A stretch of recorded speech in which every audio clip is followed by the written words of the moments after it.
Hello everyone, my name is Lowko and welcome to a professional match of StarCraft 2. Now what I've got for you is a Zerg versus Zerg on Disco Bloodbath.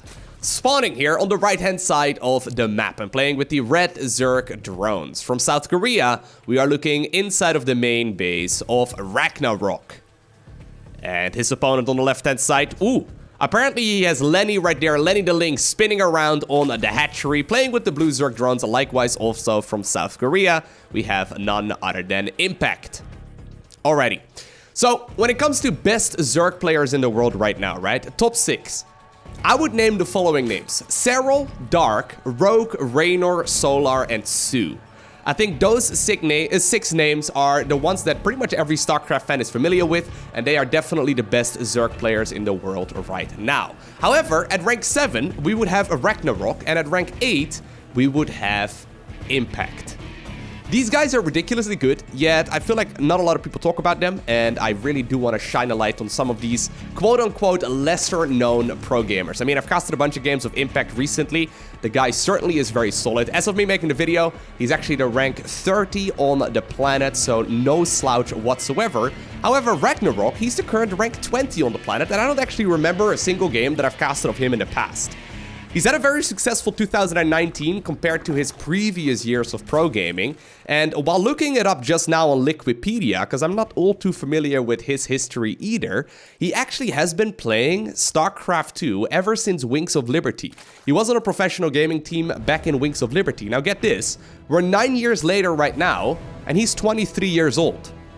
If you look on his illegal rankings, you can actually see a pretty obvious line where he's just constantly improving. And while, even though he's been on a pro gaming team for a very long time, he's really only just now matured, right? He's managed to already gather a lot of momentum, and we'll see what 2020 is going to bring for him. Obviously, I can't predict the future either, but he certainly has looked very, very impressive. Impact always been a very good Zerg player. He actually had some good results as well earlier this year in the GSL Code S. His results are, I guess, when it comes to the improvement over time, it's become a little bit more stagnant, but there's no denying that he's still amongst the very best. So he's definitely worth keeping an eye out for as well. Alrighty, now ZVZ. I know that a lot of people are not necessarily the biggest fans of Zerg vs Zerg, and I think it left a sour taste in people's mouths when the matchup was literally just Lings and Banes every single game. And maybe that's going to be the case in this particular match too. The thing is, over the last, I would say really the last 2 years, Zerg vs Zerg has become an extremely dynamic matchup. Every single unit that Zerg has, with exception of maybe the Swarm Host and maybe the Brute Lord as well. We can go over all of that, why that is in just a second. But pretty much every single unit has its place in the matchup. And there is a ridiculous amount of variety right now once we do go past the Ling Bane phase. And obviously at the highest level of play, we do go past the Ling Bane phase significantly more often. Now, we do have a Baneling Nest coming up here on both sides of the map. A really quick Evolution Chamber as well for a Ragnarok. Much quicker actually than we normally see. Normally you don't go for that Evolution Chamber. Okay, until 3.5 minutes or so at earliest. He decided to make it a little bit quicker than that and go for the +1 melee upgrade. Now in Zergling battles, especially in Ling Bane battles actually, so maybe this game is just going to be Ling Bane from start to finish, +1 melee is huge. It makes a really big difference because Zerglings attack very quickly, and every single bite that they do, they will be able to deal 1 additional damage, which helps a lot when it comes to picking off Banelings and all that as well. Now, the thing is, obviously, with these super high-level players, they have incredible micro, and they can hold on to seemingly impossible battles with much less units than, well, you and me probably can, okay? Unless you're Serral and you're watching this video. Then you really need even less units than these two guys. But anyways, we'll see what this one is going to look like, though. So, seemingly defensive setup here for Ragnarok. He's now also actually getting himself a Roach Warren. All of this makes his opponent think, if this is scouted, that this is just going to be your very standard run-of-the-mill Ling Bane style into Roaches. Now, a couple of Banes right here, going for the right-hand side as well. Queen already, hold positioning in that gap as well. Nice little bit of micro there from Impact. Manages to pick up his opponent's Banelings, but there we go. I think that Ragnarok now using these queens defensively should be able to hold on just fine.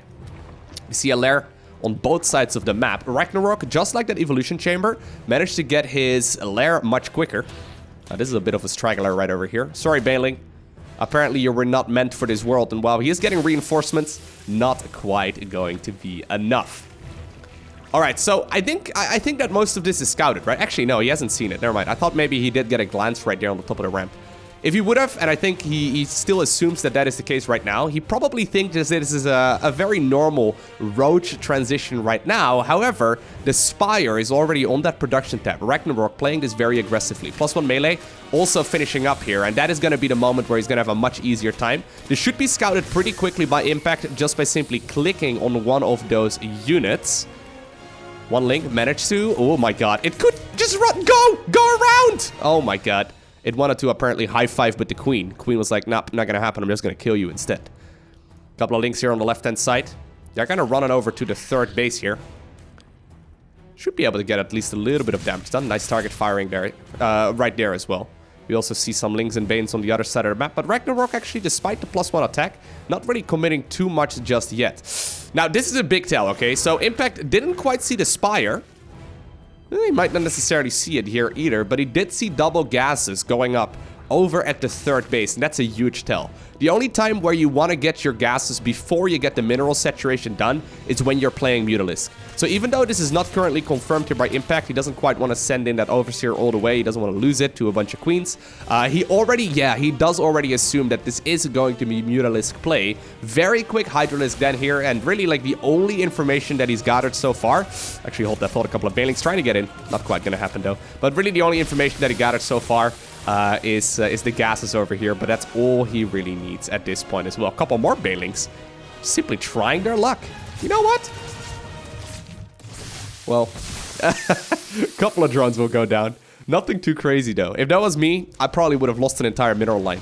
I would have panicked, accidentally clumped up all of my drones together, and then, well, lose all of them. Okay, so this Spire here is much quicker than your regular run-of-the-mill Spire. Usually, going for a roach push is a good idea when +1 melee, or +1 missile rather, finishes up, because it counters mutas before they can come out in big numbers. Now, Ragnarok, he's essentially been banking on the fact that the +1 melee would scare his opponent off for long enough, so he could actually get a clump of mutas out at this point in the game already. And he certainly has been able to do so very nicely, and that in its own, or on its own rather, will already deny these roaches from really being able to deal that much damage. Now, for some reason, Ragnarok is sniffing out that the roaches are supposed to be out there somewhere. How does he know that? He must have seen a glimpse of them somewhere on the map. That's huge though, because right now, look at the muta numbers. They're growing really fast. They're going to be able to pick up these roaches with ease, although, I mean, is he playing with the Diva announcer? Was that the Diva announcer? Did you hear that? That squeaky voice? I think that's the Diva announcer. Are you playing with that one, Ragnarok? I can't believe it.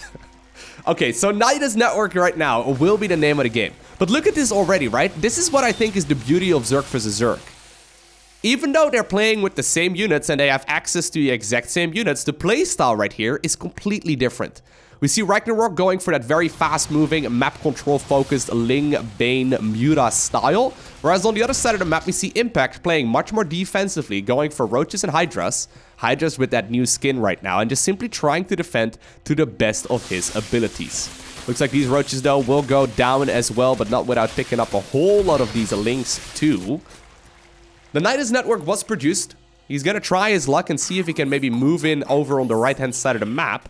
These mutas have done a great job just simply denying a lot of scouting, although one changeling also getting quite a bit of value in. Hive starting up at this point in the game already. Fourth base, however, it looks like that one will be picked off on the other side of the map, so no additional economy here for Impact. This is huge though, just simply scouting the Spire is a big deal. So what can he transition to right now? Well, Ragnarok obviously already does have that +2 melee coming up too. He could definitely go up into Ultralisk here. He could get himself a couple of Vipers in case his opponent is going for, like, say, Hydralisks and Lurkers. There's a lot of variety at the Hive tech as well. And that's just simply one of the things that we never saw back in the day, right? I mean, Ling Banes was usually where this game ended. Right now, we're going up towards Hive tech.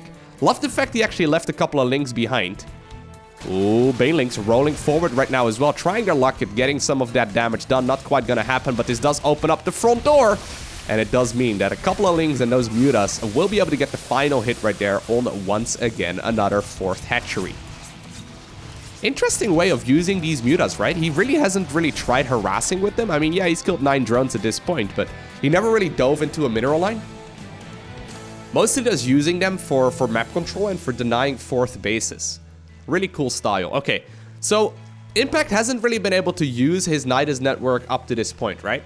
I mean, the map control here has heavily been in favor of Ragnarok, and Ragnarok just simply has been able to take control of all of those flying units and all of the other little units that are around. He's leaving some army units behind as well. Ultra Cavern, by the way, is gonna be coming up here as well for Rag. So we'll see what he's gonna go for, how many mutas he still wants to commit to. We do see a couple of Vipers now coming up too. Link's actually trying to see if they can get lucky, running straight towards the opponent's natural, and they're going to be able to get at least a little bit of damage done. So I love this. Very different approach, right? So defensive for Impact, so offensive here for Ragnarok. Decking up aggressively, forcing his opponent backwards, forcing Impact to be up with his back against the wall, and just picking up whatever damage he can. You overextend with one unit, he will pick it off. Couple drones right there, not going to happen for all too long. We do finally see a Nidus Worm going up in the bottom left-hand corner of the map. Rag does not quite have vision of that area, although there are a couple of Zerglings in that position too. 2 Spore Crawlers in each mineral line. Finally, though, Impact does finish up the base, but once again, 9 drones end up going down. Here we go, though. The Nidus Worm did finish as well. Hive now coming up here too for Impact. Ideally, if you want to deal with this amount of mutas, you either get underneath him. I think he's just trying to scare his opponent, to be honest, at this point. Yeah, it will be found. Ideally, at this point in the game, you want to go up towards Vipers. So Vipers have a spell called Parasitic Bomb that deals 120 damage to all units around, as well as the units that you hit it with. And mutas actually have 120 life. So Parasitic Bomb is the perfect counter to Mutalisk, although obviously they do regen health as well while they're being damaged. But long story short, it's a phenomenal spell to try and kill mutas relatively easily. But Impact really hasn't had the economy to tech up very quickly. Now finally, he's got that 4th base up and running. He's got the gases. He has a couple of Spore Crawlers in position. And that means right now he's going to be able to bring up this army supply to something that he's actually happy with. And you know, he's going for what seems to be the ultimate late-game army in ZVZ right now. He's going for Hydra Lurker Viper. Hydra Lurker Viper is insane. Now, I've had a couple of people ask, like, Loko, why don't people go for, say, a bunch of Brute Lords? Why are Brute Lords so uncommon? Well, the thing is, Vipers can abduct Brute Lords, and it's actually not that great. Now, ooh, would you look at that? Apparently, he's countering the Nidus Worm right now with a Nidus Worm. Impact does not quite see this little changeling that apparently found a hidden spot inside of the main base, and that means that the Nidus Worm for Ragnarok will now go up inside of the main base here of Impact. And these links, keep in mind, they are well upgraded. Adrenal Glands and +3, not quite done just yet, but they're going to be able to make short work of these links and potentially even like maybe the spawning pool, maybe the hatchery, maybe a couple of these Spore Crawlers as well. And if you obviously kill the Spore Crawlers, that means the mutas can go back in. Speaking of mutas, they're right now moving on the right-hand side of the map as well. Impact's trying to send a couple of those Hydras in that direction. There it is. So the hatchery falls, the spawning pool falls as well, and Impact still in a lot of trouble. That was a cheeky spot for that one Nidus Worm, right? He found one little hidden area. Normally it's this spot right over here that's not scouted. Love that positioning there by Ragnarok. +3 flyer attack. That's pretty crazy.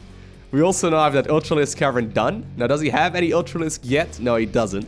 I think that's going to be his transition. Look at the amount of money that he's got at this point in the game.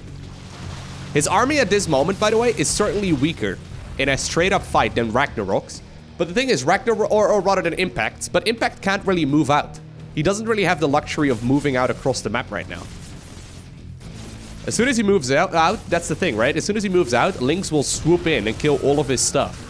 So he can't really back up and get on out of there. So I think right now what Ragnarok is trying to do is just keep his opponent pinned back for as long as possible, get a massive amount of resources. Okay, well, he's throwing it away right now, but get a whole lot of resources, and then transition towards a lot of Ultralisks after this army falls. And obviously, if your opponent is going for, like, say, Vipers, right? It's really not that great of an army to go for, because Vipers do not do anything against Lynx and then Ultralisks. I mean, you can't abduct them. Blinding Cloud doesn't do anything to them either. It's a pretty clever way of playing. You're essentially forcing your opponent into a lot of different tech routes that they don't really want to have. Now, here we go. Once again, Binglings trying to connect with the Hydralisks. Nicely done. Bunch of drones will end up dying there, but once again, that was not necessarily the best trade there for value. Another hatchery, though, was killed here as well. Lynx and Banes and a couple of mutas. Now, microing over on the 4th, or I guess the 3rd base here of Impact. I mean, that's a lot of Spore Crawlers, man. Yeah, those spores are not allowing you to really get a whole lot done. So I liked the first, I would say 12 minutes for Ragnarok. Not necessarily the biggest fan of what he's doing right now. Now, obviously, I'm saying that while the guy has, well, over 5,000 resources sitting in the bank. He took a lot of these units. Maybe he's actually doing this on purpose. Oh my god, dude, he's making 60 plus banelings there for a second. Okay, that's pretty good. I was gonna say, maybe he's throwing away a bunch of these units on purpose so he can remax on Ultralisks. Apparently, he doesn't just want to remax on Ultralisks, though. He just wants to remax on about 1 million banelings, too. So how do you kill units on the ground? Banelings? I guess are just the name of the game. Just banelings. Doesn't really matter what you do. There we go. Parasitic Bomb being utilized. Great splits there by Ragnarok. Ooh. You know how difficult that is to do, to immediately pick out? Like, the clump is moving, right? And you have to, like, basically predict where the unit is going to be and then pick it out and click it right away. It's super difficult to pull that kind of thing off. It's one of the noob traps, I suppose, in StarCraft 2. It's like, yeah, technically you can just micro against Parasitic Bomb. But good luck. Good luck. Alright, now, Impact's army is good. But look at his money. He's broke. He does not have a lot of income here. He does not have a 5th base. He's been trying to acquire one for a while, but these mutas are being a massive pain in the butt. But I do think I like his army better than his opponents. Hydra Lurker Viper, on paper, deals with everything. It's just that, yeah, maybe he can deal with this army here initially, but what is he gonna do against the reinforcements that will come after this? Because Ragnarok can remax easily. Here we go, the banelings! They're just simply rolling forward, dude! That is so many banelings! That is a stupid amount of banelings. That is not a favorable trait whatsoever. But I guess the 4th hatchery falls. Oh, dude, that was an extremely expensive set of units to lose. But look at that. 78 more Zerglings are coming up. 2 more Ultras are being produced here too. But this is the moment where Impact wants to strike. Look at the resources lost here. Heavily in favor of Impact. But the thing is, he doesn't have money, right? He cannot reinforce his army. He's getting 11 Hydras, but that's basically it. He's also getting himself the +3 upgrades. He's actually got a pretty good army, all things considered. If these Lurkers manage to get into a good position, though, they might be able to very well just kill those Ultralisks with ease. Ultralisks absolutely get shredded by these Lurkers, especially with +3, and they do have +3. No +3 Carapace just yet, although Impact, or rather, yeah, no +3 Carapace just yet here for Ragnarok. Trying to get a bit of us around here with the mutas. A couple of Ultras also being set up here. Nice little bit of micro.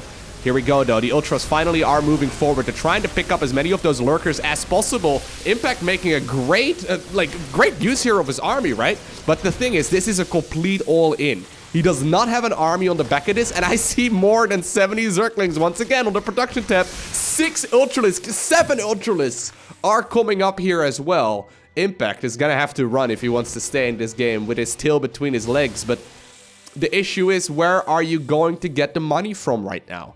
If anything, right, this Lingbane Ultralisk army is gonna be able to just deny you bases left and right. Let's have a look at the mineral patches here. No minerals remaining in the main, no minerals remaining in the natural. 3rd is running low, and even the 4th base is gonna soon be mined out as well. Only a couple thousand minerals here remaining. He needs to get another base up, but it's not happening. Whereas Ragnarok is mining wherever he pleases. Once again, the banelings are trying to get a good trade. Oh my, oh dude, that is so silly. I don't think I've ever seen anyone roll that many banelings into a clump of Lurkers before, because on paper, that's the worst trade you can go with. But apparently Ragnarok was like, you know what? I know you've not been mining that much. I know you've been having a hard time. I've been denying your 5th base forever. What about I just make about, I don't know, like 200 banelings or so, give or take, in this game? See how you're gonna deal with that. And eventually, indeed, it was a little bit too much right there for Impact. Oh man, I do like Zerg vs. Zerg. I think it's one of the best mirror matchups and one of the best matchups, period, in StarCraft 2. There's a ton of variety. There's a lot of different ways to getting to your ultimate late game army. And while I think the general consensus is that Hydra Viper Lurker is the best unit composition, Ragnarok is showing us here, yeah, wait a second, but what if I just get more stuff?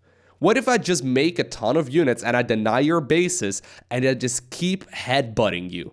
eventually you will fall over. That was sick. I hope you enjoyed that. If you did, make sure you hit that like button down below. It's the easiest way of helping the YouTube algorithm out in figuring out whether or not this is a video that wants to be recommended to other people as well that like similar content like you do. So hit the like button if you enjoyed it. And other than that, I want to thank you for watching. Have an amazing day. Do not forget to smile, alright? And I will see you once again in the next one.